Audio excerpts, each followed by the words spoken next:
என்ன வேணும் ஸ்கூலுக்கு எல்லாமே இங்கிருக்கு.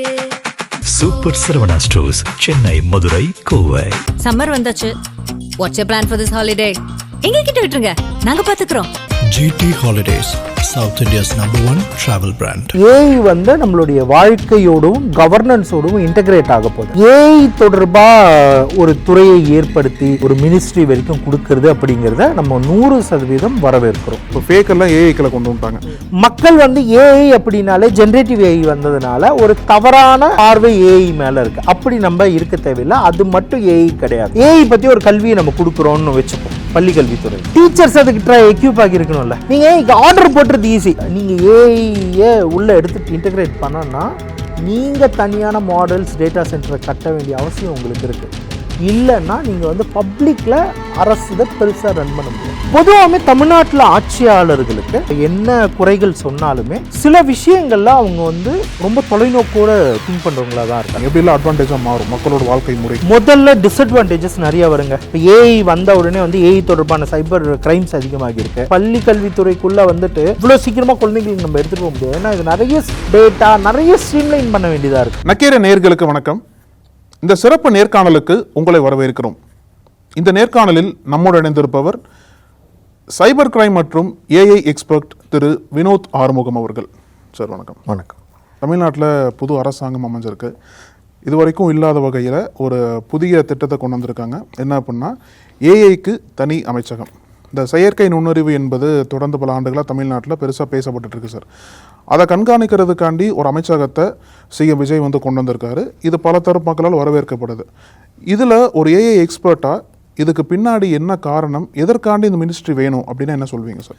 இப்போ ஏஐ வந்து நம்ம எப்படி புரிஞ்சுக்கணும் அப்படின்னா, ஒரு காலத்தில் கம்ப்யூட்டர் வந்தது இல்லையா? கம்ப்யூட்டர் வந்து எப்படி எல்லா துறைகள்லையும் ஒரு தாக்கத்தை செலுத்துச்சு, ஒரு மாற்றத்தை ஏற்படுச்சு. அதே மாதிரி நம்ம வந்து ஏஐ எடுத்துக்கலாம். ஏஐ அப்படிங்கிறது நம்ம நினைக்கிற மாதிரி ChatGPT மட்டும் கிடையாது. ஏஐ அப்படிங்கிறது பல காம்பனன்ட்ஸ் இருக்கு. அப்படி அந்த பல காம்பனன்ட்ஸ் வந்து இனிமேல் இருந்து நம்மளுடைய எல்லா வாழ்க்கையில் பல துறைகளில் இம்பேக்டை கிரியேட் பண்ணும். எஜுகேஷனில் கிரியேட் பண்ணும், மீடியாவில் கிரியேட் பண்ணும், டெலிவரியில் கிரியேட் பண்ணும், டேட்டா அனாலிசிஸில் கிரியேட் பண்ணும். ஸோ இன் ஃபியூச்சர் அப்படிங்கிறது ஏஐ வந்து நம்மளுடைய வாழ்க்கையோடும் கவர்னன்ஸோடும் இன்டகிரேட் ஆக போகுது. அப்படிங்கிற முறையில் வந்துட்டு ஏஐ தொடர்பாக ஒரு துறையை ஏற்படுத்தி அந்த துறையை வந்துட்டு ஒரு மினிஸ்ட்ரி வரைக்கும் கொடுக்கறது அப்படிங்கிறத நம்ம 100% வரவேற்கிறோம். இப்போ இதுக்கு முன்னாடி இந்த மாடல் இந்தியா இதுக்கு முன்னாடி பண்ணியிருக்காங்களா? இந்திய அரசாங்கம் சார்பாகவும் சரி, இல்லை வேற மாநிலங்கள்லாம் பண்ணியிருக்காங்களா? இப்போ கேரளாவில் இந்த மாதிரி ஒரு ஏஐக்காக மினிஸ்ட்ரி எடுத்துக்கிட்டு வந்திருக்காங்க. இப்போ சைபர் வந்த போதுட்டு, இப்போ கம்ப்யூட்டருக்கு இன்ஃபர்மேஷன் டெக்னாலஜி வந்தபோது சைபர் துறை உள்ள வரும்போது சைபர் செக்யூரிட்டிக்காக இந்திய அரசு பல்வேறு மினிஸ்ட்ரிஸை வந்து எடுத்துக்கிட்டு வந்து சைபர் பாதுகாப்பை வந்து அதிகப்படுத்தியிருக்காங்க. 6 மினிஸ்ட்ரியில் டிபார்ட்மெண்ட்ஸாக எடுத்துக்கிட்டு வந்திருக்காங்க. ஒரு தனி இப்போ சைபர் செக்யூரிட்டிக்காக ஒரு தனி துறை மினிஸ்ட்ரி அப்படின்னு கிடையாது. இன்ஃபர்மேஷன் டெக்னாலஜிக்குள்ளேயும் இல்லை வேறு வேறு பாதுகாப்பு அம்சங்களுக்குள்ளேயும் அவங்கள வந்து எடுத்துகிட்டு வந்திருக்காங்க. இப்போ ஏஐக்காக ஒரு தனி மினிஸ்ட்ரி அப்படிங்கிறத வந்துட்டு நம்ம வரவேற்கலாம். கேரளாவிலையும் இப்போது இந்த அரசு எடுத்துகிட்டு வந்திருக்காங்க. இப்போ வந்து இது ரொம்ப ஸ்டார்டிங் ஸ்டேஜ். இதில் என்னென்ன பண்ண போகிறாங்கன்றது வந்துட்டு ஜஸ்ட் அவங்க ஒரு பேட்டியில் தான் சொல்லியிருக்காங்க. ஆனால் நமக்கு ஒரு கவர்மெண்ட் பாலிசியாக இந்த டிபார்ட்மெண்ட் என்ன, இது என்ன பண்ண போகுது, இது கீழே என்னென்ன வருதுன்னு நமக்கு தெரியல. கேரளா கவர்மெண்ட் எதுவும் தெரியல, இன்னும் இவங்களுக்கு தெரியல. ஆனால் கோயிங் ஃபார்வர்டு இப்படி வந்து எல்லா மாநிலங்களும் எடுத்துக்கிட்டு வரணும். இந்தியாவே இதை வந்துட்டு இதை ஒரு தனித்துறையாக கன்சிடர் பண்ணுறது நல்லது தான். அது ஒன்றும் தவறெல்லாம் கிடையாது. ஆனால் சார், மக்களோட பார்வையில் பார்க்கும்போது ஏஐ வந்து ஒரு அச்சுறுத்தலை பார்க்குறாங்களேன்னா உண்மை வெர்சஸ் ஃபேக் அப்படின்னு பார்க்கும்போது, இப்போ ஃபேக் எல்லாம் ஏஐக்களை கொண்டு வந்துட்டாங்க. ஒரு ஏஐ இமேஜ் வருது அப்படின்னா அது உண்மை இல்லை, ஏஐனாலே ஃபேக்குன்னு ஆயிடுச்சு. அப்போ அந்த மாதிரி ஒரு மக்களோட பார்வையில் வந்து ஏஐ மீது ஒரு அவர்சன் இருக்கு, ஒரு வெறுப்பு இருக்குன்ற சமயத்தில் அதை வச்சு நிறைய பொய்கள்லாம் பரப்புறாங்க இல்லையா? அதெல்லாமே மக்கள் வந்து கொஞ்சம் கோவப்படுறதெல்லாம் பார்த்துருக்கோம் நம்ம. அப்போ அந்த ஒரு ஏஐயை ஒரு மினிஸ்ட்ரியாக கொண்டு வந்து இந்த அரசாங்கம் செயல்படும் போது எப்படி வந்து பேலன்ஸ் பண்ணணும்னு பார்க்குறீங்க? ஏன்னா மக்களையும் நம்ப வைக்கணும், இவங்களும் சரியாக செயல்படணும். அப்படின்னா என்ன பேலன்ஸ் பண்ணணும்? இப்போ நீங்கள் இதுதான் நம்ம முதல் கொஸ்டின்லேயே சொன்னது. ஏஐ அப்படிங்கிறது வெறுமனே ஜெனரேட்டிவ் ஏஐ மட்டும் கிடையாது. நம்ம படங்கள் ஃபேக் நியூஸும் நீங்கள் சொல்கிறத உருவாக்குறது ஒரு வகையான ஏஐ. இப்போ ஏஐயில் பல்வேறு ஃபேசட்ஸ் இருக்குது. பல்வேறு பேசஸ்னால் டேட்டா அனாலிசிஸ் இருக்குது. ஏஐ யூஸ் பண்ணி நம்ம வந்துட்டு இப்போ அரசுனுடைய மக்களுடைய டேட்டாவை அனலைஸ் பண்ணி டெசிஷன் எடுக்க பயன்படுத்தலாம். இல்லை வந்துட்டு இப்போ ஜெனரேட்டிவ் ஏஐ கண்டென்ட் கிரியேஷன் மாத்திரம் நம்ம ஏஐன்னு மக்கள் வந்து புரிஞ்சுருக்காங்க. அதில் தான் நான் முதலே சொன்னேன். இப்போ என்னென்னா ஏஐ துறைக்குள்ள அதை நான் சொல்லுவேன், இன்னும் கிளாரிட்டி இல்லாமல் இருக்குது இது கீழே என்னென்ன வரப்போகுது அப்படின்ட்டு. மக்கள் வந்து ஏஐ அப்படின்னாலே ஜெனரேட்டிவ் ஏஐ வந்ததுனால ஒரு தவறான பார்வை ஏஐ மேலே இருக்குது. அப்படி நம்ம இருக்க தேவையில்லை. அது மட்டும் ஏஐ கிடையாது. ஏஐ அப்படிங்கிறது கல்வியில் வரும், ஹெல்த் கேரில் வரும், ஹாஸ்பிட்டல்ஸ் எல்லாத்துலேயும், டேட்டா மேனேஜ்மெண்ட்டில் வரும், ஜெனரேட்டிவ் நம்மளுடைய வேலைகள்லையும் வரும். ஆனால் இந்த ஏஐ துறை ஏன் தேவைன்றதுக்கு நிறைய பிரச்சனைகள் இருக்குது. ஏஐனால் நம்ம பிரச்சனைகள்னால் வேலை வாய்ப்பு குறையும்னு சொல்லிக்கிட்டே வராங்க அண்மை காலமாக. ஏஐ வர்றதுனால நம்ம ஏற்கனவே நம்மளுடைய அரசு துறைகள் இருக்கு இல்லையா, அது ரொம்ப ஸ்லோவாக இருக்குது அப்படின்னு வந்து மக்கள் எல்லாமே ஃபீல் பண்ணி, இப்போ இளைஞர்கள் எல்லாமே அரசு துறைகளில் ஒரு வேலைன்னா நம்ம ஒரு சின்ன ஒரு விஷயத்துக்கு போனால் கூட ரொம்ப ஸ்லோ ஆகுது அப்படின்ட்டு. அப்புறமா வந்துட்டு இவ்வளவு டேட்டாவை நம்ம அரசு டேட்டாக்கள் ஒழுங்காக மேனேஜ் பண்ணப்படுதா சரியானவற்றுக்கு அப்படிங்கிற ஒரு சந்தேகம் இருக்குது. அப்போ ஏஐ வந்து வேலை வாய்ப்பு குறையுது அப்படிங்கிற ஒரு பிரச்சனையும் இருக்குது. கவர்னன்ஸை இம்ப்ரூவ் பண்ணுறதுக்கு பயன்படுத்த முடியுமான்னு ஒரு கேள்வி இருக்குது. டேட்டா அனாலிசிஸ்க்கு பயன்படுத்த முடியுமான்னு ஒரு கேள்வி இருக்குது. இதோட ஃபேக் நியூஸ் மாதிரியான விஷயங்கள் ஒரு பிரச்சனையாக இருக்குது. இப்போது இது எல்லாமே நமக்கு முன்னாடி இருக்கக்கூடிய சவால்களும் நன்மைகளும் ரெண்டுமே கலந்த மாதிரி இருக்குது. அப்போ இப்போ நம்ம மக்களுக்கு எல்லாருக்குமே புரியும், இப்போ ஏஐன்றது நம்மளுடைய வாழ்க்கையில் இன்டெகிரேட் ஆகிட்டு இருக்கு. இது இல்லாமல் வந்துட்டு ஏஐ நிறுவனங்கள் வந்து நம்ம தகவலை என்ன பண்ண போகுது, ஏஐ நிறுவனங்களுடைய பாலிசி என்ன, அவர்களை கண்காணிப்பது இப்படின்னு இது வந்து ஒரு நிறைய சிக்கல்களை எடுத்துக்கிட்டு வர துறையாக இருக்கிறதுனால இதுக்கு ஒரு தனி மினிஸ்ட்ரி போட்டு பாலிசி டிசிஷன் இம்ப்ரூவ் பண்ணுறது, பாசிட்டிவ் ஏஐ ஃபார் குட்னு சொல்லிட்டு ஒரு கான்செப்ட் இருக்குது, அதை இம்ப்ரூவைஸ் பண்ணுறது, ஏஐ கவர்னன்ஸை வந்துட்டு உருவாக்குறது, ஏஐ டேட்டா அனாலிசிஸை உருவாக்குறது, காமன் மென்னுக்கான ஏஐ ட்ரைனிங்ஸை வந்து உறுதிப்படுத்தி இப்போ வேறு ஒரு துறையில் இதெல்லாம் பண்ணிக்கிட்டு இருக்காங்க. அரசனுடைய வேறு ஒரு துறையில் இந்த மாதிரி ஏஐ ஸ்கில் டெவலப்மெண்ட் எல்லாமே இருக்குது.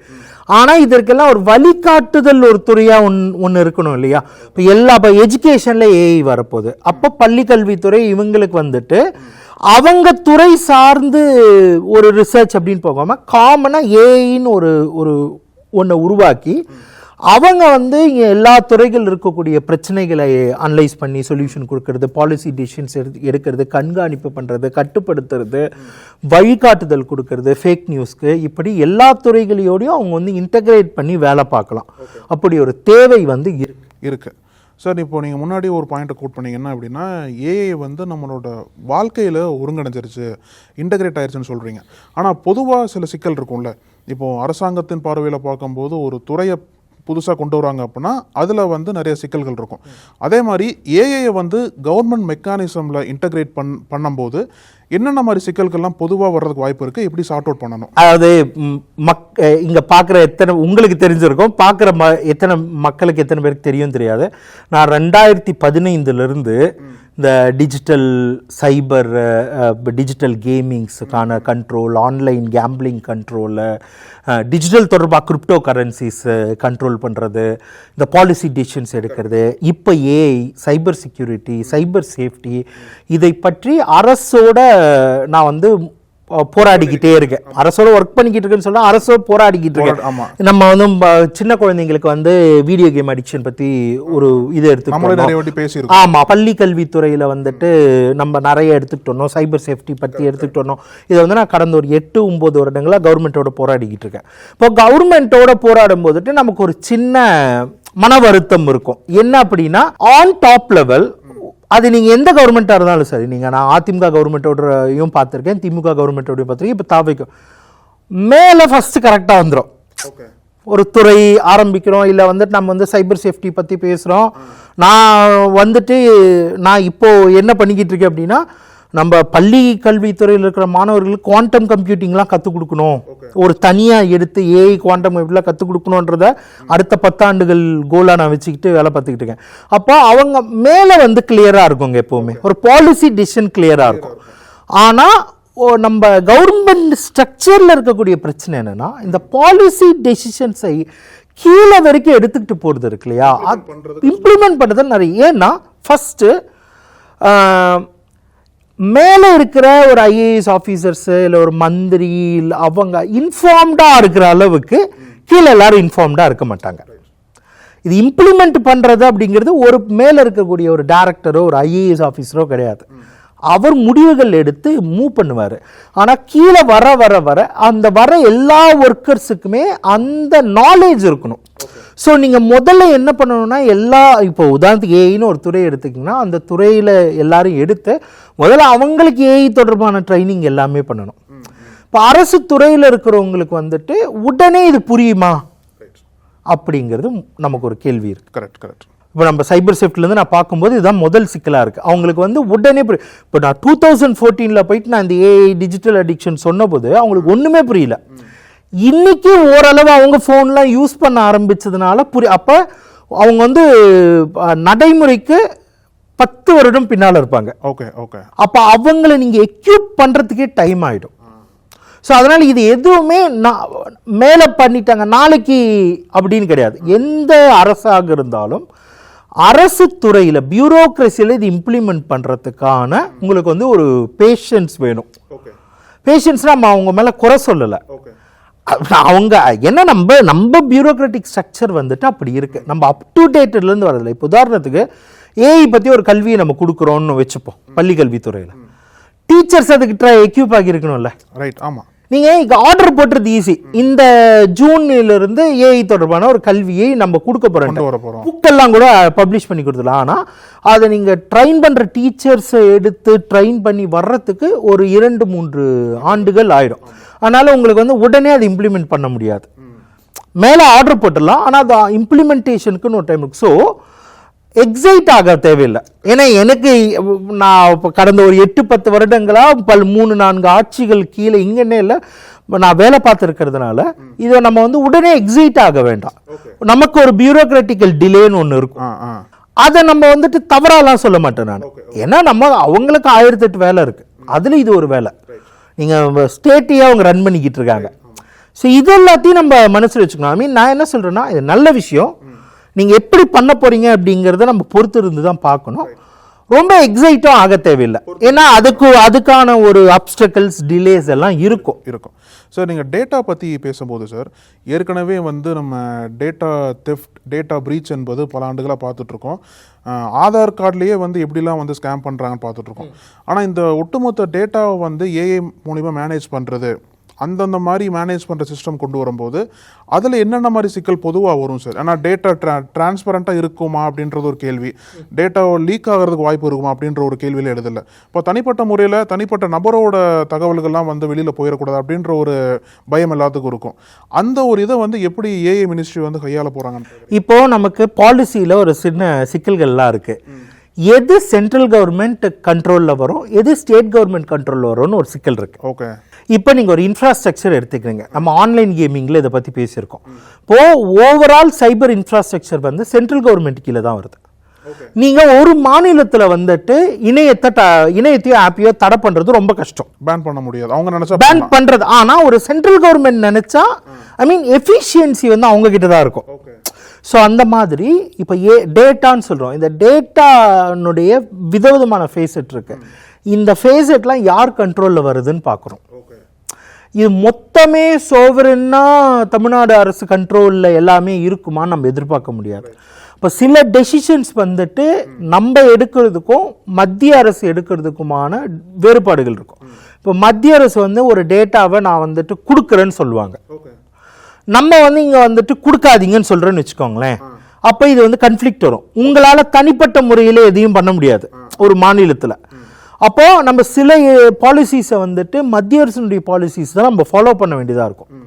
இல்லைன்னா நமக்கு ஒரு எதிர்த்து பண்ணாலும் சேலஞ்சஸ் நிறையா இருக்கும். இப்படி ஒரு மாநில இன்ஃப்ராஸ்ட்ரக்சராக தனியாக கிடையாது.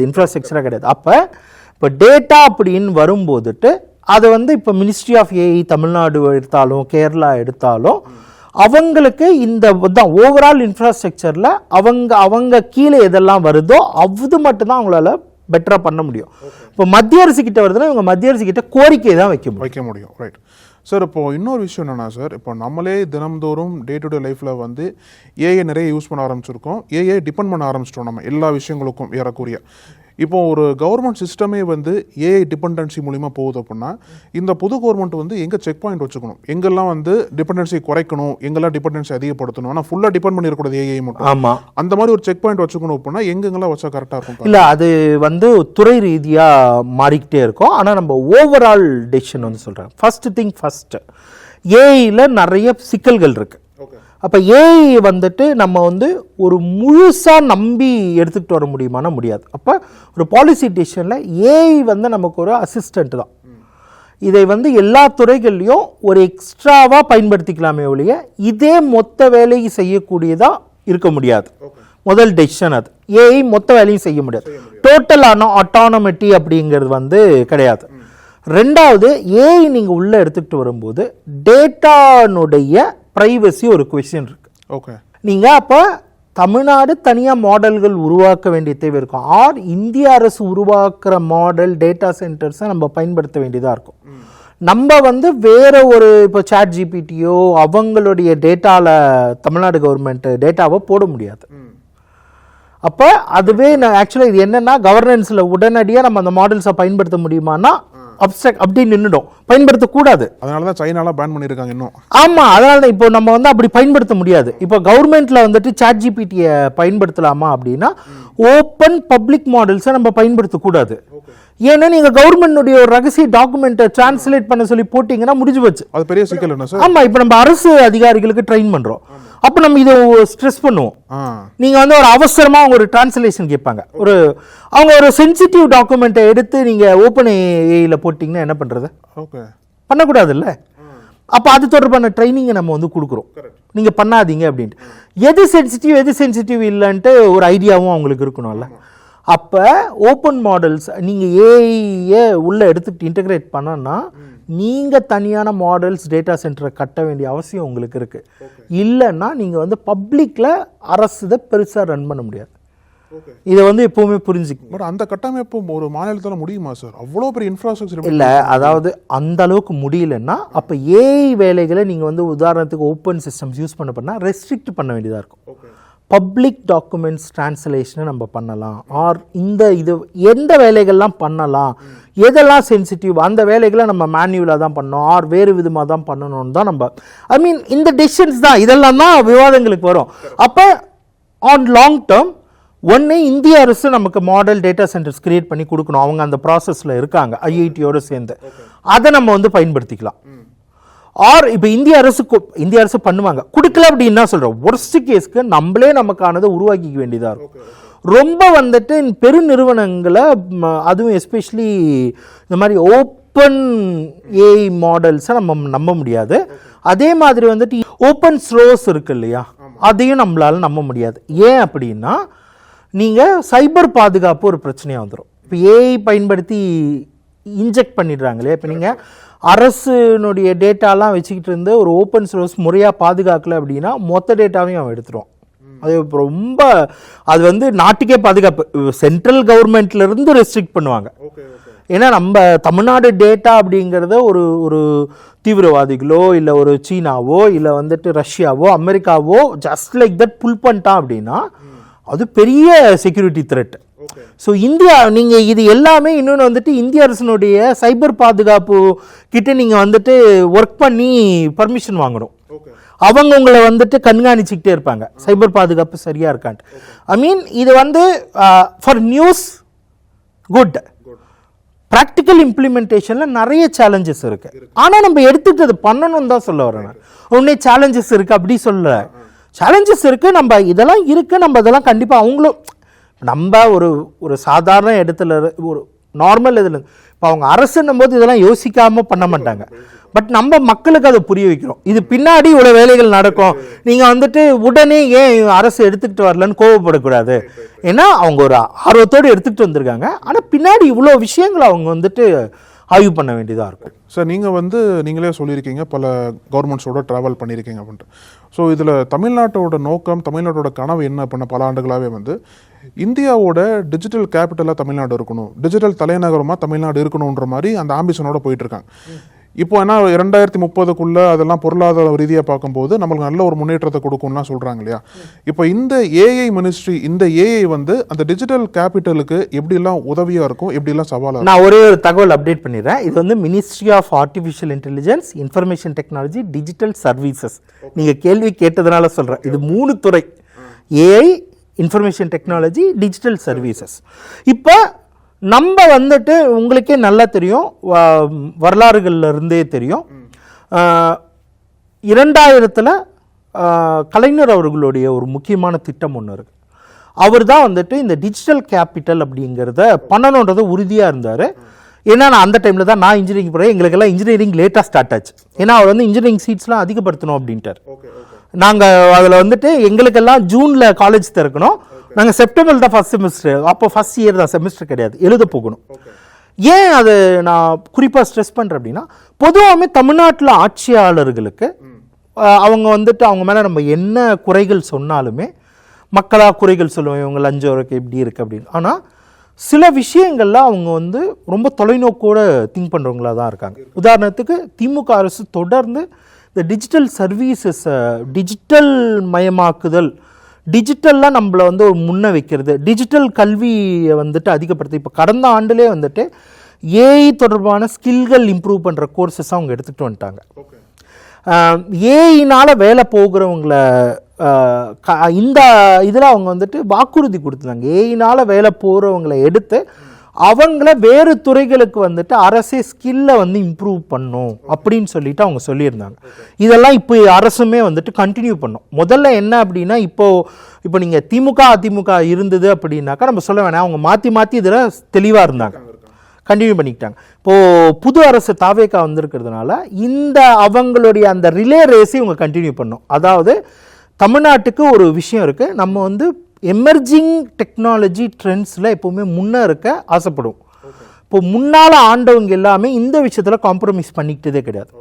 ஸ்லோ ஆகியிருக்கும், ஃபாஸ்ட் ஆகியிருக்குமே தவிர நம்மள அதே மாதிரி இந்த டிஜிட்டல் தொழில்நுட்பத்துறையில் நம்ம வந்து முன்னதாக இருக்கும். இப்போ நான் வந்து சொல்கிறேன் இல்லையா, நம்ம வந்து அடுத்த தமிழ்நாட்டில் வந்துட்டு குவாண்டம் கம்ப்யூட்டிங்லாம் ஸ்கூலில் கற்றுக் கொடுக்கணும் அப்படி நான் நினைக்கிறேன். அப்படின்னா ஏன்னா தமிழ்நாட்டில் அதுக்கான ஒரு அந்த மாதிரி ஒரு டெக்னாலஜி டுவோர்ட்ஸ் ஆர்வமாக போகிற, படிக்கிற, தன்னை இம்ப்ரூவ் பண்ணி கொள்ளுகிற ஒரு சோஷியல் செட்டப் வந்து ரொம்ப காலமாக இருக்குது. நீங்கள் அது கம்ப்யூட்டர் இருந்தாலும் அவங்க உடனே கற்றுப்பாங்க, சைபரில் ஒரு புது விஷயமானாலும் உடனே கற்றுப்பாங்க, ஒரு ஃபோன் ஆப்னாலும் அவங்க உடனே. அப்படி ஒரு சொசைட்டிக்கும் அப்படி ஒரு தேவை இருக்கிறதுனால தான் நான் சொல்கிறேன். இப்போ நான் வந்துட்டு அதை யோசிக்கும்போது இப்போ குவாண்டம் கம்ப்யூட்டிங் சொன்னேன் அப்படின்னா தமிழ்நாட்டில் அது உடனே அடாப்ட் ஆகிடும். ஆக்சுவலாக மக்கள் வந்து அது ஈஸியாக அடாப்ட் பண்ணிப்பாங்க எந்த ஒரு விஷயத்தையும். ஸோ இதை நம்ம வந்து மனசில் வச்சுக்கிட்டு தமிழ்நாடுக்கு அப்படி ஒரு ஹிஸ்ட்ரி இருக்குது. அப்போ நம்ம அந்த ஹிஸ்ட்ரியில் படிப்படியாக முன்ன நோக்கி வந்திருக்கோம். அதை வந்து இவங்க இப்போ கன்சிடர் பண்ணி நகர்த்தணும். சார், இப்போ வந்து இன்னொரு முக்கியமான கேள்வி என்ன அப்படின்னா, நம்ம இந்த மாடல் இருக்குல்ல, ஏஐ மாடல், இது அரசாங்கத்திற்கே புதுசு தான், அப்போ மக்களுக்கும் புதுசாக தான் இருக்குது.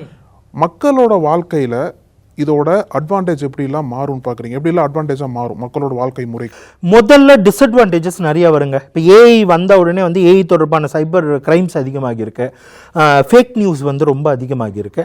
அப்போது எந்த ஒரு தொழில்நுட்பம் ஃபஸ்ட்டு வரும்போது மிஸ்யூஸ் பண்ணுறவங்க ஆக்டிவாக இருப்பாங்க, பப்ளிக் வந்துட்டு உடனடியாக ஆக்டிவாக இருக்க மாட்டாங்க. ஏன்னா பப்ளிக் ஆக்டிவ் ஆகிறதுக்கு நிறைய தேவை, ஊடகத்தினுடைய இது தேவை, வேணும், அரசு பாலிசிஸ் எல்லாமே எடுத்துகிட்டு வரணும். உடனே அது வந்து பண்ண முடியாது. இப்போ ஆனால் நம்ம அதுக்காக நெகட்டிவாக இருக்குன்னு விடவும் தேவையில்லை, அது அப்படி தான் வருது. நீங்கள் செல்ஃபோனில் ஓடிபி வந்தோடனே நிறைய ஸ்கேம் தானே ஃபஸ்ட்டு வந்தது. இப்போ முதல் வரும்போது ஸ்கேம்ஸ் எல்லாம் வரத்தான் செய்யும். முதல்ல பாதிப்புகள் கொஞ்சம் வரும், ஆனால் நம்ம அதை கண்காணித்து தான் வந்துட்டு முன்னே எடுத்துக்கிட்டு போகணும். ஆனால் நம்ம என்ன கோரிக்கை வைக்கிறோம், இந்த முதல்ல பாதிக்கப்படுறவங்களை அரசு வந்து கன்சிடர் பண்ணணும், அவங்களுக்கு ஏதாவது உதவி பண்ணணும் தான் நம்ம வந்து கோரிக்கை வைக்கிறோம். ஏன்னா நீங்கள் உள்ளே எடுத்துகிட்டு வந்துட்டீங்க ஒரு டெக்னாலஜி, அதெல்லாம் நிறைய பேர் பாதிக்கப்படுறாங்க. ஆனால் நீங்கள் அதுக்கப்புறம் பாலிசி அரேஞ்ச் பண்ணி போகிறீங்க. இப்போ முதல்ல பாதிக்கப்பட்டவனை யார் பார்த்துக்கிறது? அவன் தானே பே பண்ணா அதுக்கு. ஸோ அவங்கள நம்ம வந்துட்டு இப்போ அரசு வந்து அவங்களுடைய அந்த சிரமங்கள் சுமைகளை வந்துட்டு ஏதோ ஒரு விதத்தில் அட்ரஸ் பண்ணணும்னு நம்ம சொல்கிறோம். மக்களை பொறுத்த வரைக்கும் வந்துட்டு என்னென்னா, இப்போதைக்கு ஏஐயினுடைய சூழல் வந்து நிறைய தவறான விஷயங்களுக்காக தான் இருக்குது. இனிமேல் இருந்தால் அரசு, எக்ஸ்பர்ட்ஸு, மீடியா எல்லாருமே இதை வந்து ஒரு என்ன சொல் நெறிப்படுத்துவாங்க. அது வரைக்கும் மக்கள் வந்து எக்ஸைட் ஆகி இதில் வந்து முடிஞ்ச அளவு இப்போதைக்கு எச்சரிக்கையாக இருக்கிறது நல்லது. கண்டமேனிக்கு ஏஐயை பயன்படுத்தாமல் உங்கள் டேட்டாவை கொடுக்காம முடிந்த அளவுக்கு கொஞ்சம் எச்சரிக்கையாகவே இப்போதைக்கு ஏஐ அணுகுங்க. நம்ம ஓரளவு எல்லாத்தையும் ஸ்ட்ரீம்லைன் பண்ணும்போது நம்ம இதை வந்து இன்னும் மேலும் நம்ம வந்து பயன்படுத்திக்கலாம். ஏன்னா இப்போ பள்ளி கல்வித்துறைக்குள்ளே வந்துட்டு ஏஐ உடனே எடுத்துக்கிட்டு வர சொல்கிறதுக்கு எனக்கே தயக்கம் இருக்குது. இப்போ இவ்வளோ சீக்கிரமாக குழந்தைங்களுக்கு நம்ம எடுத்துகிட்டு போக முடியாது. ஏன்னா இது நிறைய டேட்டா நிறைய ஸ்ட்ரீம்லைன் பண்ண வேண்டியதாக இருக்குது.